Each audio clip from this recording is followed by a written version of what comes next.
Hello, this is Parikshit and welcoming you yet another episode from the Green Heart Traveler।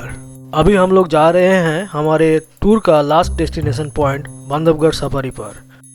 अभी हम लोग हैं ताला जोन पे। यहाँ 3 कोर जोन है, ताला, मगधी और खितौली। ताला में टाइगर साइटिंग सबसे अच्छी होती है।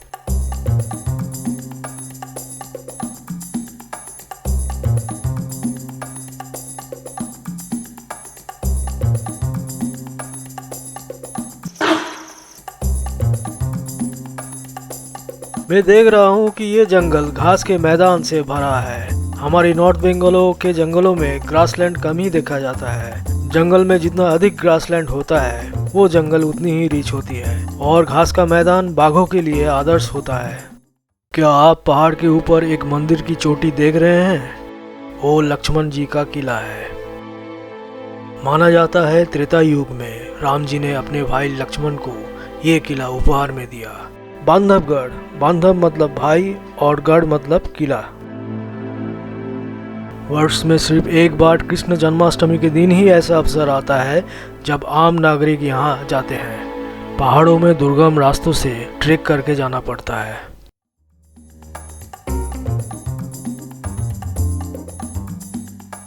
बांधवगढ़ आता है एमपी के उमरिया डिस्ट्रिक्ट में। बांधवगढ़ विंध्य पहाड़ियों के रेंज में पड़ता है। हिंदुस्तान में कोई भी टाइगर रिजर्व के बारे में आप सोचते हो तो आपके दिमाग में पहला नाम बांधवगढ़ का ही आता है। बांधवगढ़ बाघों की आबादी के लिए प्रसिद्ध है, इसलिए इतने सारे टूरिस्ट यहाँ आते हैं। बहुत सारे फॉरेन से भी टूरिस्ट आते हैं।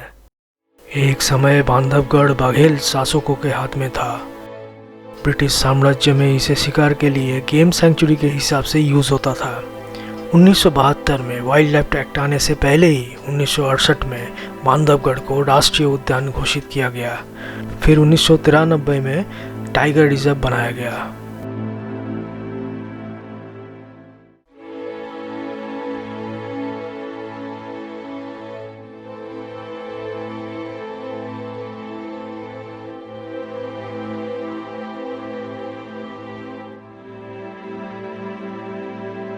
दोस्तों जरा ध्यान से देखिए, ये स्ट्रैंगलर वाइन ट्री है जिसकी हाथी की सूंड जैसी जड़ें किसी भी एक सहायक पेड़ मतलब होस्ट ट्री को पकड़ लेती है और सहायक पेड़ के तने तक फैली होती है और उसके चारों ओर जम जाती है और अंत में अक्सर होस्ट ट्री को ख़त्म कर देती है।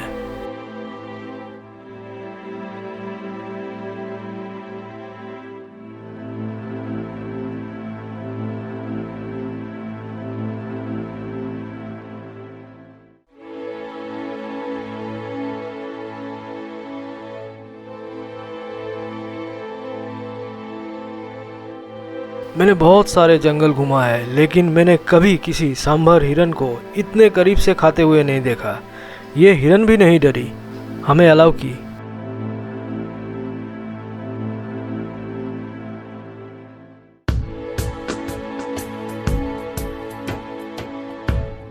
अब जब बांधवगढ़ आते हो तो सबसे ज़्यादा फायदा जबलपुर से आने को होता है। सड़क या एयरपोर्ट दोनों ही जबलपुर में है। डिस्टेंस 200 किलोमीटर के अंदर ही है। ये पार्क 1 अक्टूबर से 30 जून तक ओपन रहता है। नवंबर से मार्च तक बेस्ट टाइम होता है।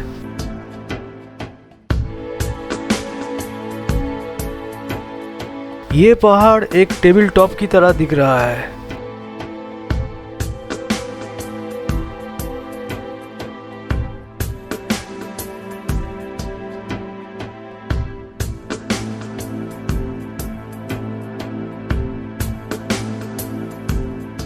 इन जंगलों में मैं एक चीज़ नोटिस की कि बाघों के पास खाने के लिए बहुत कुछ है। सातपुरा में भी मैंने देखा। मतलब आप 2 कदम चलते हैं कि हिरन तो देखने को मिलेगा ही मिलेगा।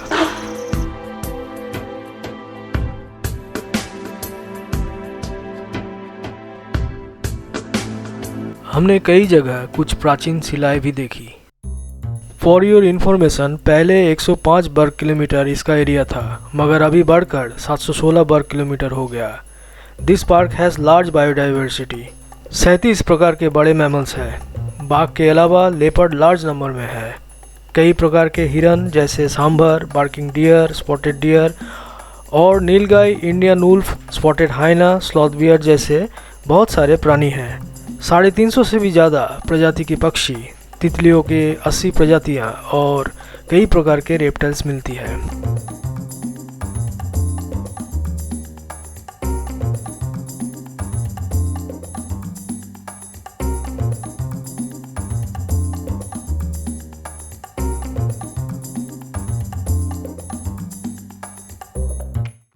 रास्ते में एक जगह हम लोग बाघ के पैरों के कुछ ताजे निशान देखे।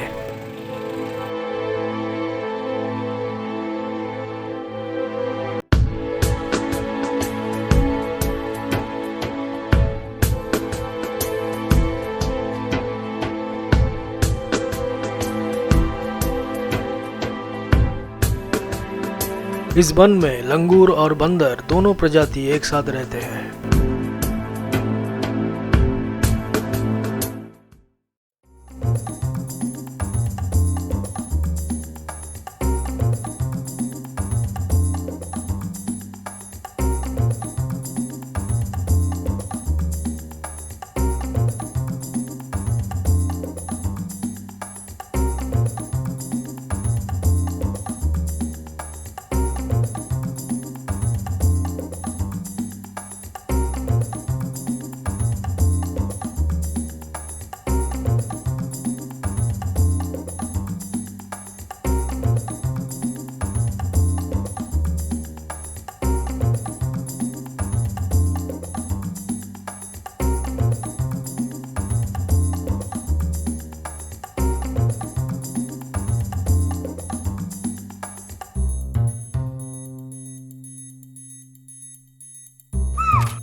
एक जगह दूसरी जीप के गाइड से बात करने पर पता चला कि पास में भगोड़ी नाम की एक बाघिन देखी गई है। तभी हमारे ड्राइवर तुरंत जीप भगाई। हमारे पहुंचते ही एक झलक के लिए हमने दूर से बाघिन को देखा और बहुत दूर पे एक पड़े हुए पेड़ के लॉक के ऊपर से कूदकर पार हो गई। अंधेरा हो रहा था और फोटो लेने का मौका ही नहीं मिला। हमें मालूम चला बांधवगढ़ में अभी कजरी, स्पॉटी नाम के कई फेमस बाघ हैं।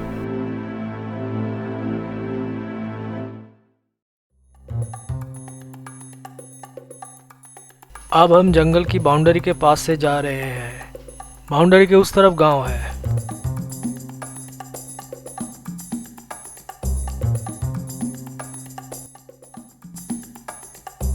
हम लोग अभी पहाड़ी पर उबड़ खाबड़ वाला रास्ते में आ गए। जंगली सुअर थोड़ा अंधेरे में दिखा, इसका आकार काफी बड़ा है।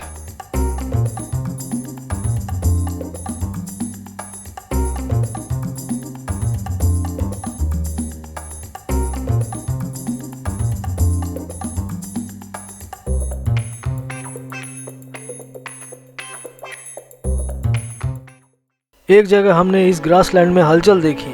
गाइड ने बताया इसमें बाघ के 2 शावक है, लेकिन अंत में आशा की किरण पाकर भी हमने खो दी। हम लोग शावकों को तो नहीं देख पाए, सिर्फ घास की हलचल देखी। और यहाँ पे हमारी सफारी होता है एंड। टाइगर देखा बट अनफॉर्चुनेटली वो ना देखने के बराबर ही है। कोई बात नहीं, बट हम बांधवगढ़ जंगल खूब एंजॉय किया। ये बहुत रिच फॉरेस्ट है। मैं फिर बांधवगढ़ आऊँगा।